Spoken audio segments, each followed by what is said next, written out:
Hi guys, my name is Joshua Waite and I'm a staff member here at Juxtaposition Winter Guard. I am 27 years old and originally from Pearl, Mississippi. I would like to welcome you all to the JuxtaLearn educational mini-series. Today I will be working with you all on throwing a quad at flat and talking about the technicalities around that. Okay, let's get warmed up and let's be technical.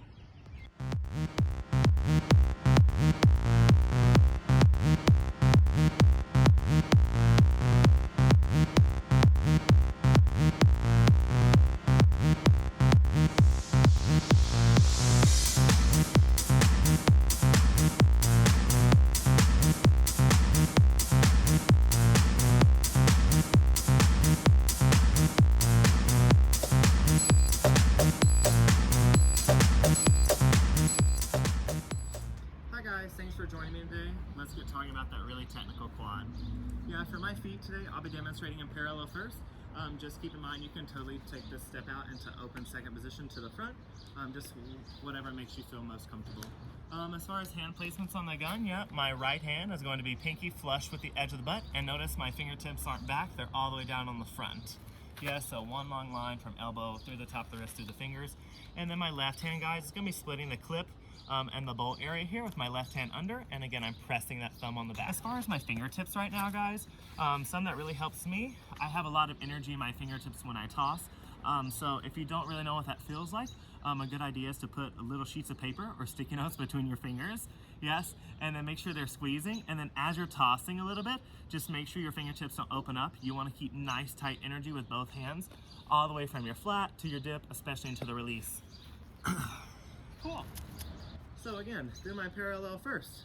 Count-wise, make sure I would go 5, 6, 7, and I'm going to dip on 8. Keep note that you can take this to a quarter dip if you feel like it, or today I'll be demonstrating a full dip. As far as elbows and body alignment here, first off, make sure as you're setting up through your flat, you're nice and lifted with your upper body. Make sure you don't stick your chest out though, calm your rib cage a little bit. Yeah, 5 more squeeze between your shoulder blades. Make sure the tops of your shoulders are nice and flat. My left hand, as I said, splitting the bolt and the clip, is going to be right outside my left hip. Yes. Also check out that there's space underneath my left armpit right now. Yeah, that's not inward. And then my right armpit, there's nice and lift in my right elbow. Yeah, cool. Right now I'm thinking about pulling apart the gun, so try and make it longer. Yes. Again, I'll go 5, 6, 7, dip on 8. From here, just make sure that your right hand is not fully flat, right? It's gonna be slightly under flat. Yeah, that's gonna help us with the pathway to go from the pull down all the way to our side a little bit later on here in a second. Also, keep in mind that when you dip, yeah, you wanna keep the rifle center of body as much as possible. You don't wanna go higher, yes, but you also don't wanna go lower, which would probably cause that shoulder to dip a little bit as well. Cool, so from your dip, we would go 5, 6, squeeze on 7, that's a pull apart. We dip on 8, and then we go into 1. Keep in mind that you want to get a good enough push with your right hand, and again, that goes straight by your side, and then that butt would lift up to this upper 45 here.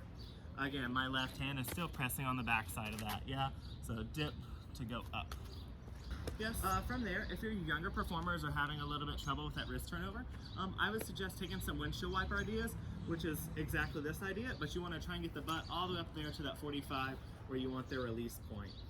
Yeah, so just do this a couple times, and then once you actually take the release point of the quad, you should be in pretty good shape. So my release point for the quad would be slightly above my shoulder with my wrist level. Yeah, a good idea to find this for the performers. I always ask them to put their rifles onto their shoulders, yes, and then lift their wrist bone slightly above the rifle. Yeah, so that's where that release point for that quad would be. So just make sure you're getting that up there. As far as energy levels for my hands and my fingers, yeah, you want to make sure you're giving about 50% push with 50% twist lift. Yeah, so it should be pretty much half and half as we're doing this. So again, we go 5, 6, 7, dip on 8, we'd go and 1. Cool. Notice that my right hand just pushed straight down by my right hip. My left hand lifted up slightly above my shoulder. Yes, I would leave that idea up there. And then as the rifle's coming down, we want to look like this, and then the pathway for my right hand to come underneath that is just coming up with the fingers, and we hit that flat at the same time, and I'll give a nice little marshmallow puff with my elbows there to really max out and box out the catch. or pull apart on the rifle, as we would say. Also, as I said in the air, guys, you really want to think about subdivision, especially for our younger performers. Yes, it's really going to help us either know that it's low, know that it's high, know when to put my hands in, or when it's right on point to do the full catch. Yeah. So for today's, we would go 5, 6, 7, dip on 8 and 1. It would go and 2 and 3, and we catch on 3 and at this tempo. Yeah, and then again, as it's coming down, that right hand just comes up, meets it, and we slam it at flat, and we pull apart with both elbows.